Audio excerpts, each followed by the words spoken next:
Deborah, you can't just walk into my cabin like it's some open house. That master key isn't your invitation.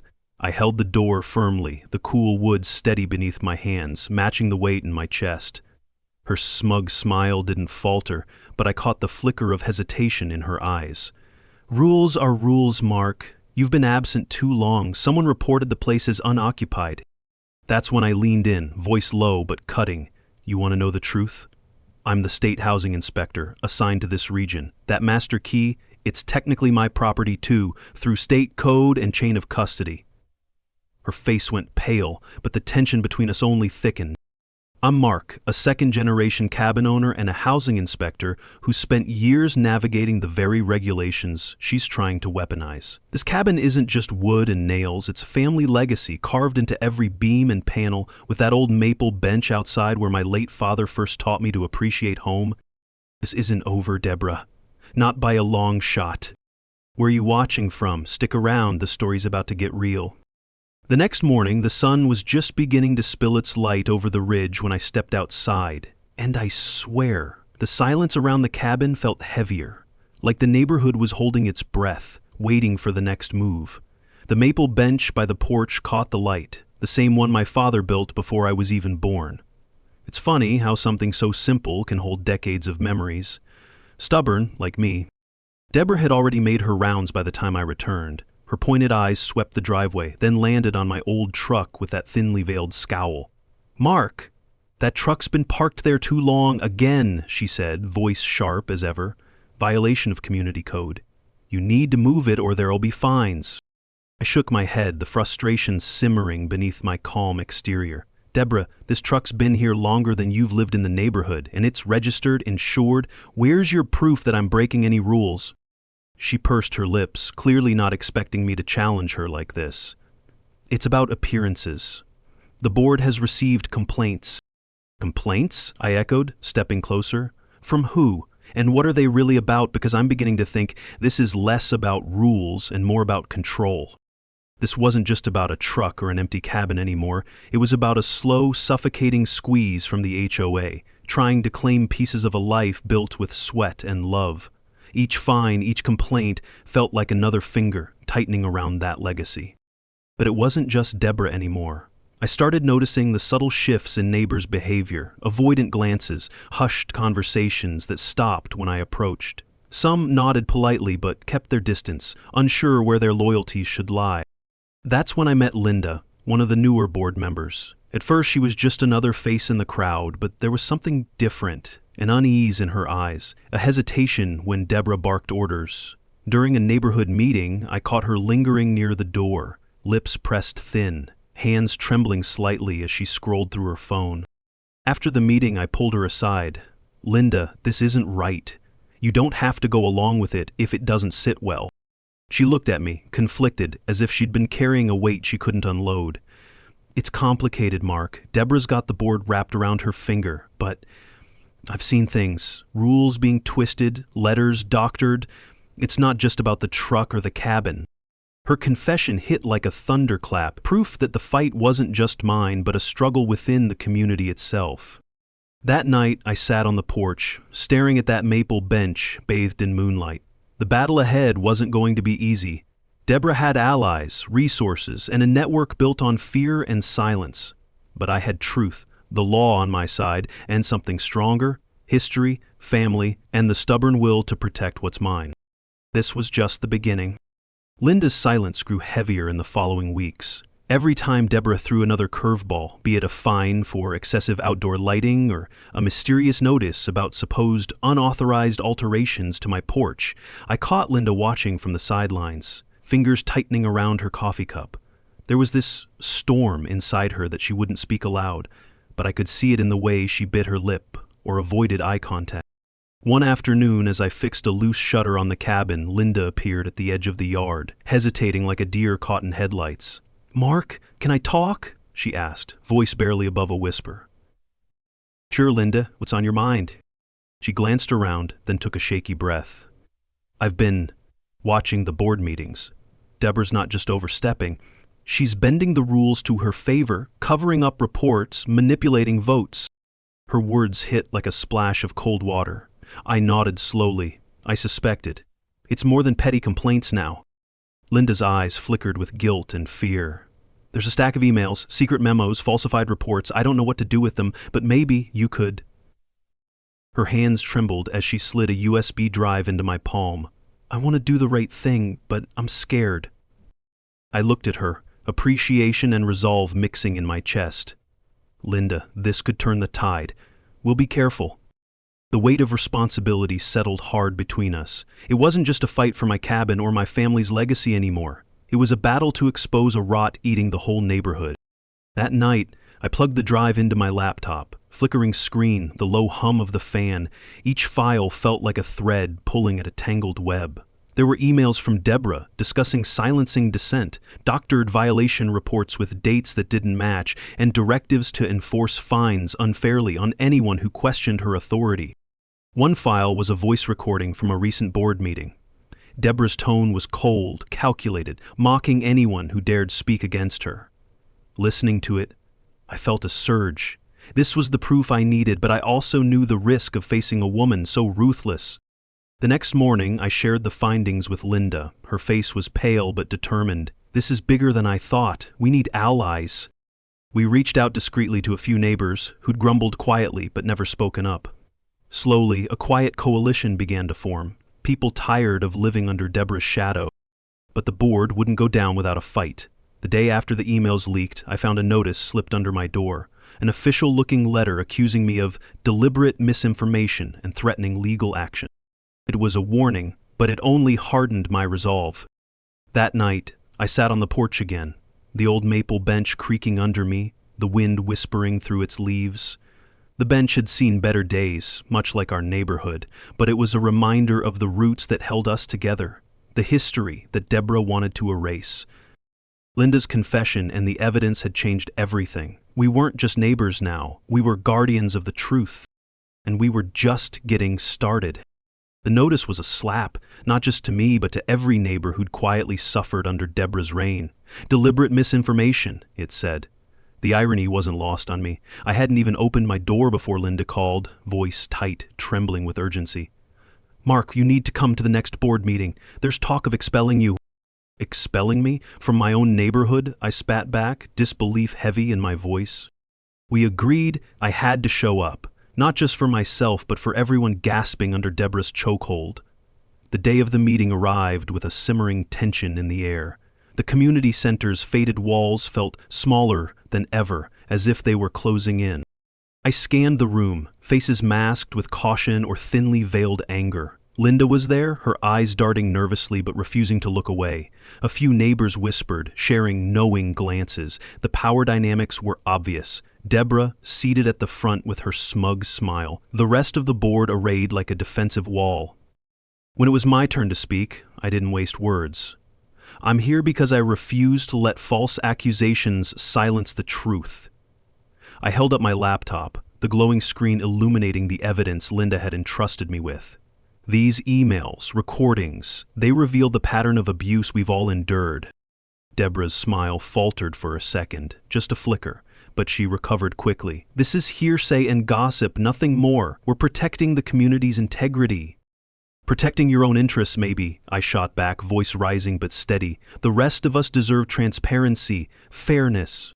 There was a murmur, some nodding, but also hardened faces. It was clear the board was dug in. The meeting dragged on, with petty accusations thrown like knives, but the tide was shifting.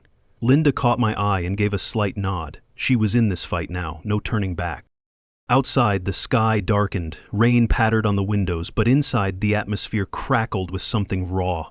Hope mingled with fear. Deborah tried to maintain control, but the cracks were visible. Afterward, a handful of neighbors approached, voices hushed but full of determination. We want change, one said. We're tired of living like this.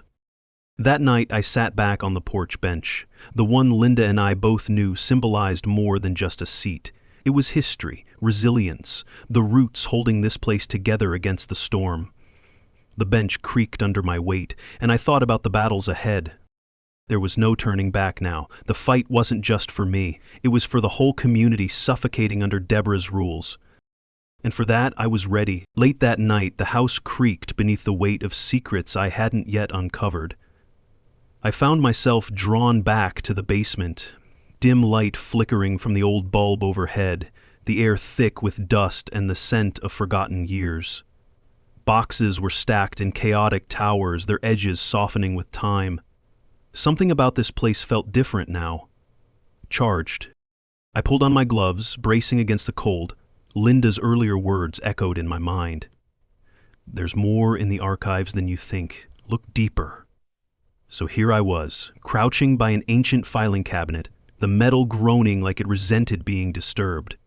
With a shaky breath, I flipped the lock open, the sound slicing through the silence like a shot.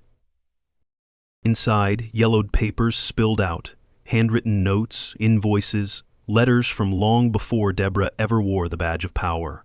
I ran my fingers over them, feeling the weight of history and hidden truths. There were maps outlining property boundaries, signatures that didn't match the current board's claims, and correspondences hinting at misappropriated funds. A sudden creak made me freeze. The basement door, usually silent, shifted ever so slightly. Heart pounding, I whispered, "Who's there?" No answer, just the sound of footsteps retreating upstairs. A chill crawled up my spine, not from the cold, but from the sense that I wasn't alone in this fight. I stuffed a bundle of documents into my bag, careful not to tear the fragile pages. Each paper was a puzzle piece, a thread to unravel the HOA's web of deceit. As I climbed the stairs, I felt the weight of responsibility settling over me. This wasn't just about a fight for my home anymore. It was about exposing the rot eating away at the community's foundation. The next morning, I met with Linda in hushed tones over coffee, spreading the papers between us. Her hands trembled slightly as she traced a line on a faded map, the gravity of what we'd found sinking in. This could change everything, she breathed. But beneath her fear was resolve. We have to be smart. If Deborah catches wind of this, she'll double down. I nodded, realizing the game had just turned from defense to offense. The fight wasn't about words anymore. It was about strategy, evidence, and outmaneuvering a ruthless adversary. Later, as I sorted through the papers in my study, I caught sight of the old porch bench through the window. Its weathered wood, etched with memories, reminded me of why I couldn't back down. That bench had witnessed decades of community laughter and whispered promises. It symbolized everything Deborah wanted to erase. A knock at the door jolted me from my thoughts. It was Greg, the neighbor who'd been silent at the meeting, always watching but never speaking. His eyes flickered with a mix of guilt and urgency. I know more than I let on, he confessed, voice barely above a whisper. Deborah's been covering up violations, things that could get the entire board in hot water. I've been scared, but I can't stay quiet any longer.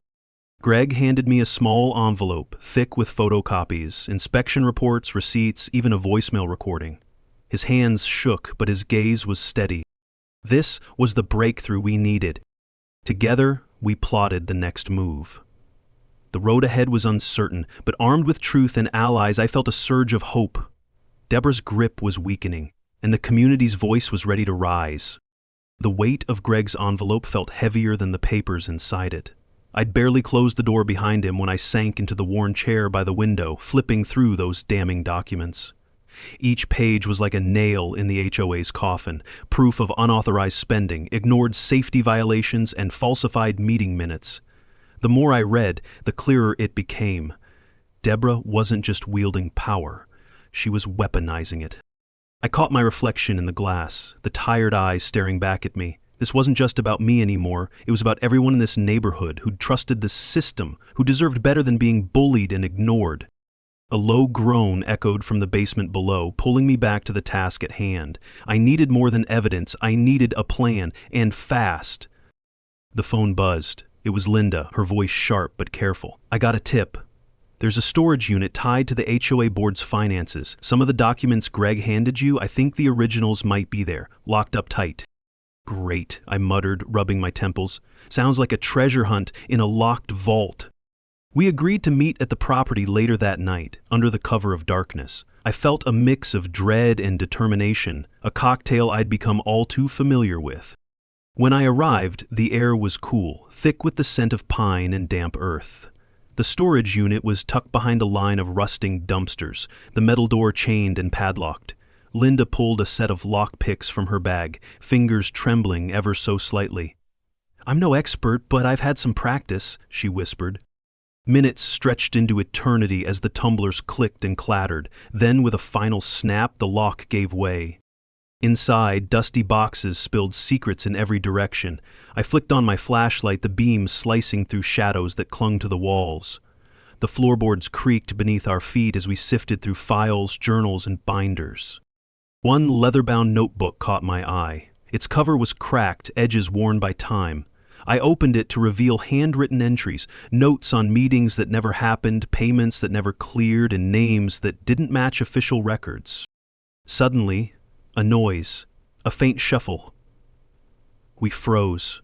Heartbeats drummed in my ears. "It's probably just a raccoon," Linda said, though her voice betrayed her nerves. We pressed on, gathering every scrap of proof. Each piece made the picture more damning, the injustice more glaring. When we finally packed up, I felt a surge of hope. These documents could blow the whole thing wide open. Back home, as I stacked the papers on the kitchen table, the old porch bench came into view once more. Its grain was rough, scarred by years of sun and rain. That bench had been there long before Deborah's reign, a silent witness to every family barbecue, every whispered promise of community. It reminded me why I couldn't give up. This was more than property. It was legacy. It was home. My phone buzzed again. Greg was messaging. He'd overheard something during the last HOA meeting, a mention of a hidden account, one not reported in public records. I smiled grimly. The pieces were falling into place. The fight was far from over, but now I had a map through the darkness.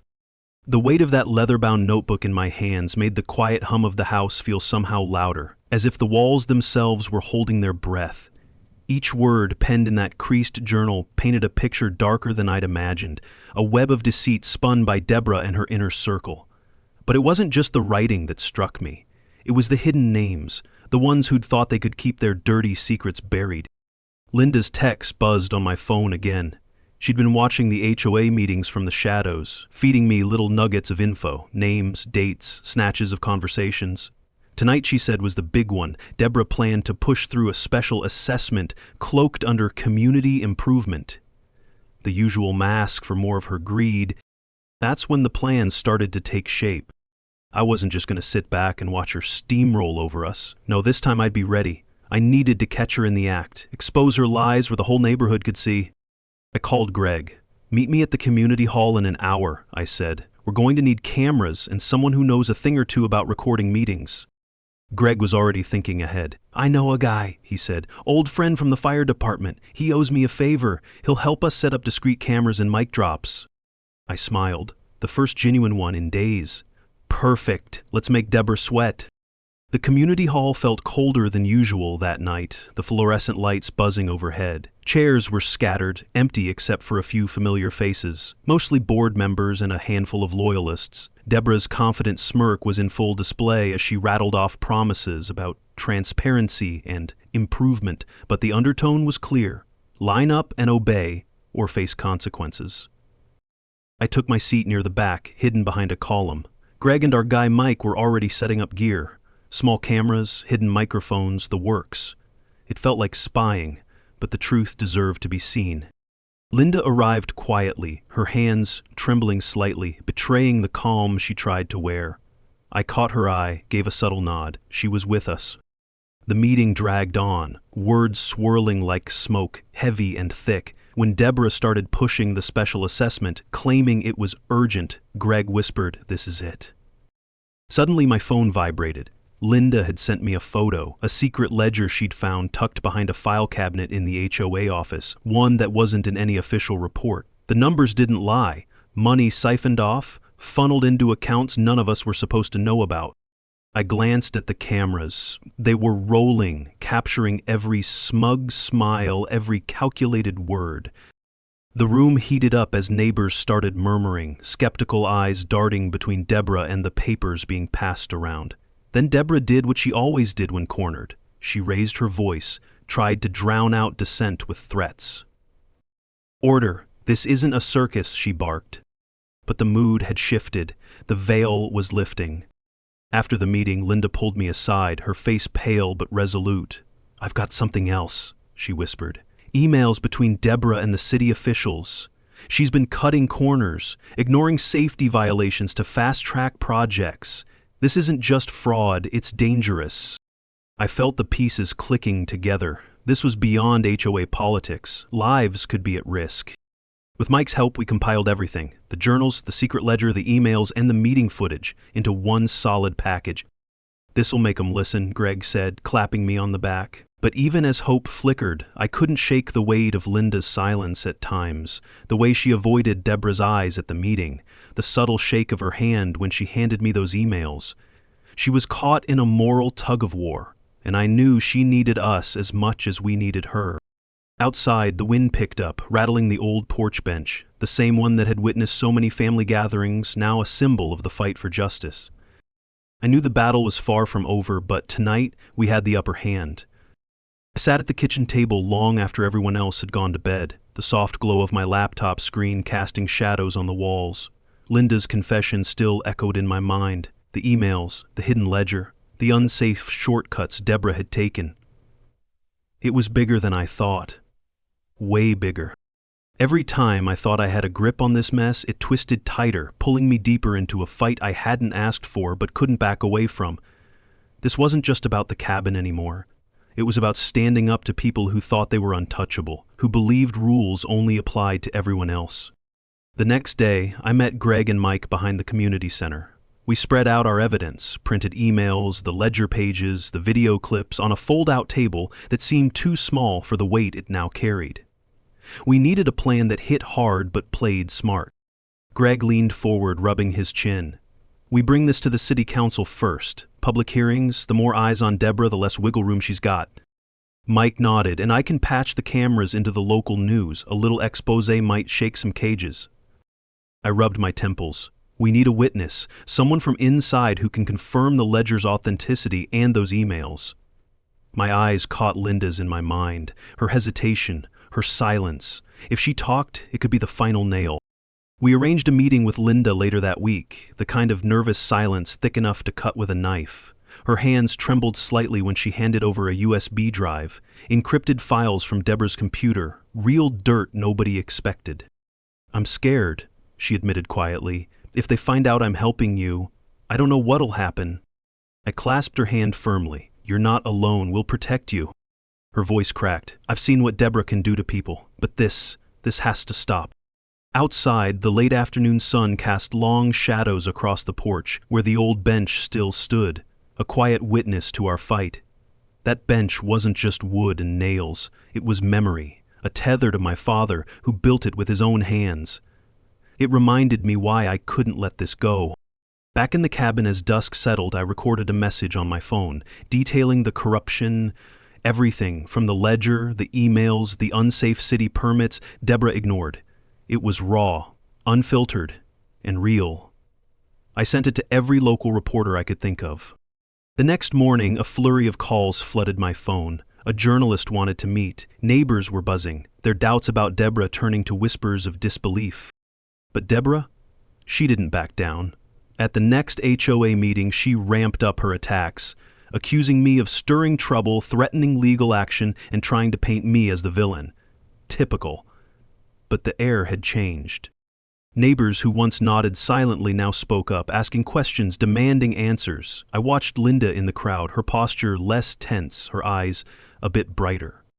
One board member, Tom, usually Deborah's enforcer, kept glancing my way with something like regret flickering in his eyes. Could he be the crack in her armor? That evening, I found a note slipped under my door, unsigned but unmistakably from someone on the inside. "Look closer at the permits. The dates don't match." The game was changing. I wasn't just fighting Deborah anymore. I was dismantling an empire built on lies. That note under my door wasn't just a message. It was a lifeline. The permits didn't match the dates. Deborah's approval stamps were fake. It was exactly the break we needed, but it came with a weight. Someone inside was risking everything, whispering secrets in the dark. I paced the cabin floor, phone in hand, debating my next move. Calling the city inspector felt right, but the question was, who could I trust without tipping Deborah off? The lines between friend and foe were blurring fast. The next morning, I met with Sarah, a city official I'd worked with years ago. We exchanged wary glances in her cramped office, the hume of outdated air conditioning filling the silence. "If those permits are falsified," she said, voice low, "it's a criminal offense. But proving it means more than just documents. You need witnesses, maybe even whistleblowers." I nodded, already thinking ahead. "I've got one. Linda. She's scared but willing." Sarah frowned. "You're stepping on dangerous ground. Deb's got connections, people who'll cover her tracks." Danger, yeah, but giving up wasn't an option anymore. Back home, I gathered the team, Greg, Mike, Linda, and me, huddled around the kitchen table like a makeshift war room. The old bench outside caught my eye through the window, the same bench my dad built, steady through all our storms. It reminded me why this fight mattered. Greg pulled up blueprints of the permits on his tablet, zooming in on suspicious signatures and backdated approvals. Mike mapped out who Deborah's contacts were: board members, city clerks, even a few contractors. The web was tangled but not impenetrable. Linda's hand trembled as she handed me an envelope. "This came from Tom. He said it might help." Inside were photos, text messages between Deborah and a city official discussing how to handle the inspection quietly. Bribery, cover-ups, all black and white now. The air felt electric. We weren't just exposing negligence, we were unveiling corruption. That evening, I recorded a statement, steady despite the adrenaline. Deborah manipulated permits, endangered safety, and abused her position. I sent the footage to Sarah for verification and to local reporters. Within hours, rumors swirled. Neighbors whispered over fences, questions replaced nods. Even the grumpy old man who never spoke now gave me a nod as I passed.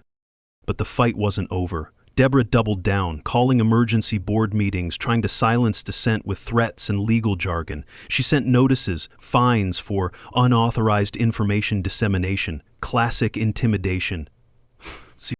Still, the community was waking up. Linda confessed she overheard a heated phone call, Deborah's voice sharp, ordering someone to stop the leak and deal with the inspector. Fear in Linda's eyes was now replaced by determination. She was ready. Our next step was crucial, getting Tom's testimony. We arranged a discreet meet at the cabin. Tom arrived late, eyes darting, hands clenched like he was holding back a storm. "I didn't want to get involved," he muttered, "but things went too far. Deb's been bribing officials, falsifying reports. She's been running this place like her own kingdom." I leaned in. "Why now, Tom? Why come forward?" He swallowed hard. I'm scared, but more scared for this neighborhood. For people like you fighting alone." His voice cracked, a mix of guilt and hope. "I've got files, emails, contracts, everything." The weight of it all hung between us. This was the moment the scales might finally tip. We spent hours poring over Tom's evidence, cross-checking dates, matching phone records, and connecting the dots. The pieces fit too perfectly to ignore. As dawn broke, the cabin felt less like a battleground and more like a beacon of truth. The next few days felt like walking a tightrope stretched over a pit of vipers. Every phone call, every knock on the door felt loaded. Deborah's retaliation was swift. Legal notices, threats disguised as friendly advice, and a wave of icy glares whenever I crossed paths with her in the neighborhood. But we weren't backing down. Not now. One afternoon, Mike burst through the door, clutching his phone like it was a lifeline. "I got something," he said, breathless. "Deborah's been hiding financial reports, not just little hush-hush stuff, massive misappropriation. They're funneling HOA funds to personal accounts. There's no way this stays quiet." I rubbed my temples. It was worse than we thought, but this was the leverage we needed. "We need a paper trail," I muttered, already pulling on my jacket. "Let's hit the community center archives. If those documents exist, they'll be buried there." That evening, Greg, Linda, and I slipped into the dimly lit archives, the stale air thick with dust and forgotten secrets. The old wooden floor creaked under our steps, and the flickering, fluorescent lights cast long shadows that danced across the stacks of yellowed files. My heart pounded, not from fear, but from the rush of uncovering truth. Linda's hand trembled slightly as she pulled out a dusty box, labeled Financials 20182022. "This could be it," she whispered. Pages spilled across the table, ledgers, invoices, expense reports. As I sifted through, my eyes caught names and numbers that didn't add up. Suspicious payments made to companies no one had ever heard of, receipts for events that never happened, and transfers to accounts registered under Deborah's closest allies. "We're sitting on a powder keg," Greg said quietly. The quiet was shattered by the sharp beep of my phone. A message from Sarah. "City Council wants to meet. They've got questions." The gears shifted again. This fight was moving from whispers to the spotlight. The next day, the town hall meeting was packed. I stood before a room filled with neighbors, officials, and board members, all eyes locked on Deborah, who looked far less composed than usual. The room buzzed with anticipation as I laid out the evidence, projecting images from the archive onto the big screen. Deborah's smug smile faltered when I connected the dots live, showing her misappropriations, the forged permits, the threats against Linda, even the hush payments. I felt the room lean in, the weight of injustice settling like a storm about to break. That's when a quiet voice cut through the tension. It was Linda, stepping forward with a folder of audio recordings she'd secretly made, the very proof of Deborah's coercion and manipulation. Gasps rippled through the crowd. Deborah's eyes darted wildly, her defenses crumbling. From that moment, the tone shifted. The council promised immediate investigation, and the neighborhood, once divided by fear, rallied behind us. Conversations replaced whispers, doors opened. The bench outside our cabin, the one my dad built, still standing firm, felt like a symbol of resilience, the anchor to our community's hope. Later that night, I sat on that very bench, phone in hand, scrolling through messages of support from neighbors and even some former skeptics. It wasn't just about winning against Deborah anymore. It was about reclaiming dignity, justice, and community. The fight had pushed me to the edge, but standing here I felt stronger than ever. And though the road ahead was still uncertain, one thing was clear: no amount of intimidation or corruption could silence us. The day of the final HOA board meeting was charged with this quiet electricity, the kind that makes your skin prickle, even before you say a word. Word had spread, and our cabin's little bench became a gathering spot for neighbors. The same bench my dad built, weathered but unyielding, just like the community we were fighting to protect. Walking into the meeting room, I caught sight of Deborah, her posture stiff, the forced calm in her eyes barely concealing the panic beneath. The room was packed, faces I'd seen in the grocery store aisles, at school pickups, now all watching, waiting. I wasn't just representing myself anymore. I was the voice for every quiet grumble, every fine, unjustly slap on someone's lawn, every invasive email that came from people who thought they owned the place. Started with the facts, the financial reports we'd uncovered, the forged documents, the bribes and hush money, every claim laid out like a stack of freshly cut logs, solid, undeniable. Deborah tried to interrupt, her voice rising, shaky but sharp. "That's a smear campaign, baseless accusations." But the room didn't falter. The weight of the evidence was too heavy, too real. Linda, who'd been silent for so long, now stepped forward with the recordings.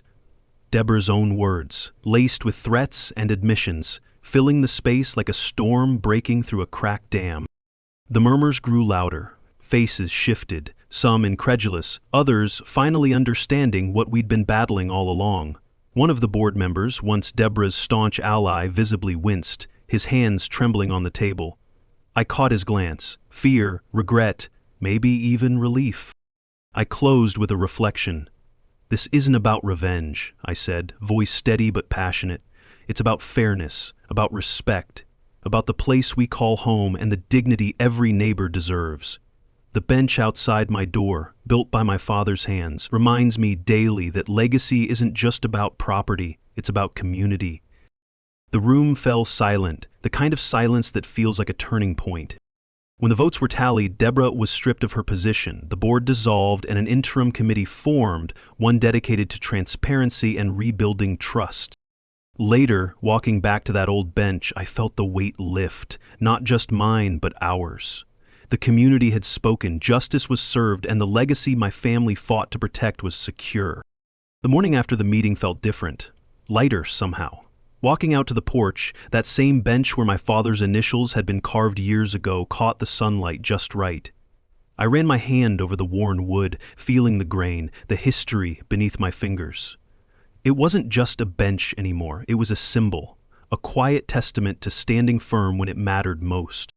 Neighbors started stopping by more often, not just for the bench, but for conversation, for a chance to rebuild what Deborah and her cronies had chipped away at, a community. Faces that once avoided eye contact now nodded with respect. Old tensions loosened, replaced by cautious hope. Yet the fight wasn't just about ousting one person. It was about reclaiming a sense of fairness, of dignity. It meant making sure our homes, our stories, weren't controlled by those who saw power as a game.